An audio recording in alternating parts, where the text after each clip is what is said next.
My, it's been a long time since I've seen a new London Underground game. But we're here. Look at this. London Underground Automatic. Whoa. Let's check this one out. I bet it's going to be incredible. It seems I got that one wrong. This game is not good. We are here at Barbican, where there is a strange looking sea stock pulling in. It kind of looks like Barbican. Oh. It just skipped the station. Right, I don't think the Underground does that. The New York subway does that. They skip all of their stations. Yeah, the building isn't like the best quality in this game. Not gonna lie, it doesn't look that great. Also, I have absolutely no idea why, but there is like parasols and sun decks on the roof of the station. Who came up with that? But real talk, where is the actual trains? Like, I've been here for about 2 minutes and only one pulled up, and that train. Oh. So we are on a EcoCube sea stock. I don't know what line we're on, but we're on one of the subsurface lines, not the Met. Actually, no, it might be the Met. Who knows? But it's not the district line. The interior actually looks quite accurate to the real thing, and I've tried making a sea stock model once, so I definitely can appreciate this. But the lights randomly go out, which is a bit weird, but I guess that's supposed to be like for realism. Oh, we are pulling into Moorgate. Are we going to stop here? Oh, gosh. The doors don't have animations, but I don't really care.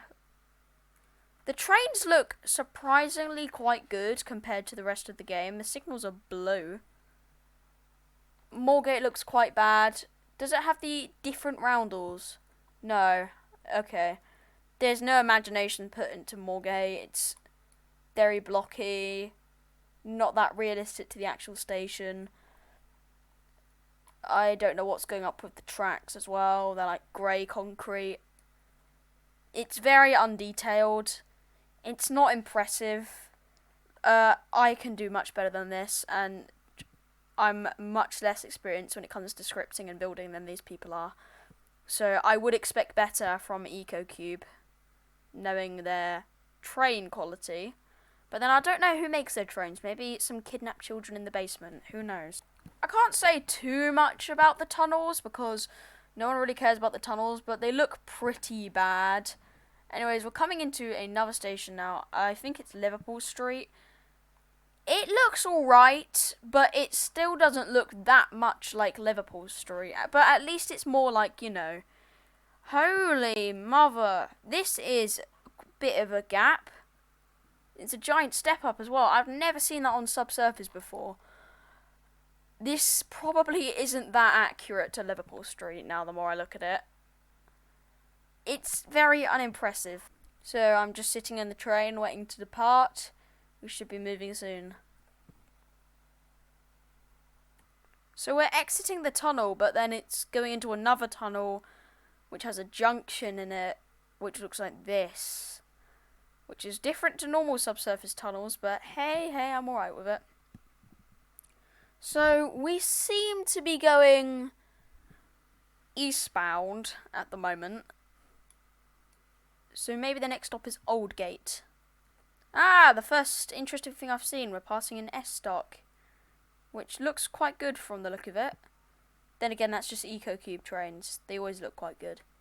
So we have overshot the platform, or there's just this in the way, and we are here at Aldgate East, which is actually quite accurate and actually looks detailed. This is one of the only stations that looks good in this game. The poles are like curved. They've actually got patterns on them.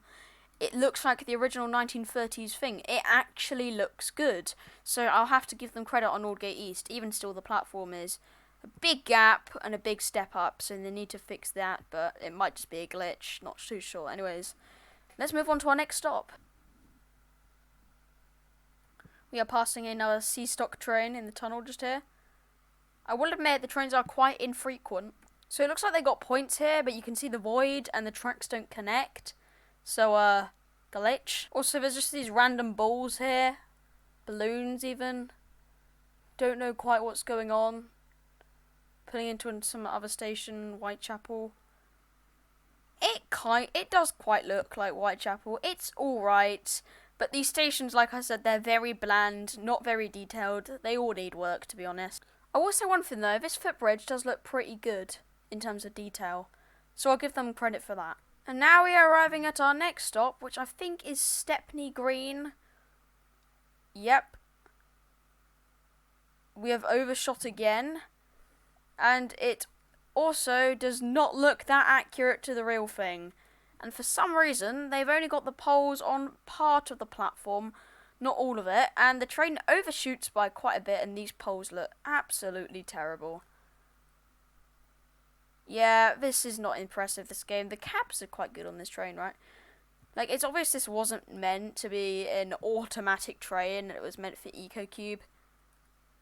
But honestly, this just looks quite bad. I know what Stepney Green Station looks like. Here is a photo of it.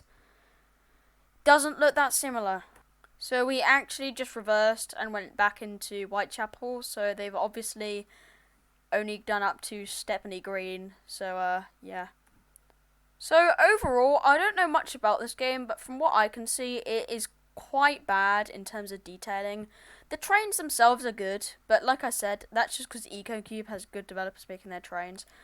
Some parts of the detail is actually quite good, like this footbridge I'm showing right now, but most of it is just quite bad. You can see free models in some places, like these rounders are a good example of that, but it's just quite a low quality, poorly made, and very simple looking game. And a lot of people say my District Line game was that, but the more I look at this, the more my District Line game starts to look very good. And we don't get that many London Underground games, but it's really strange how there's a load of balloons at the Whitechapel bit. Well, my point is, though, we don't get many Underground games, and when we do, they're usually quite good. Like Applesville's Jubilee Line was really, really good. Then we used to have the East London Line. That was something. But this is not that astonishing. In fact, it's quite bad.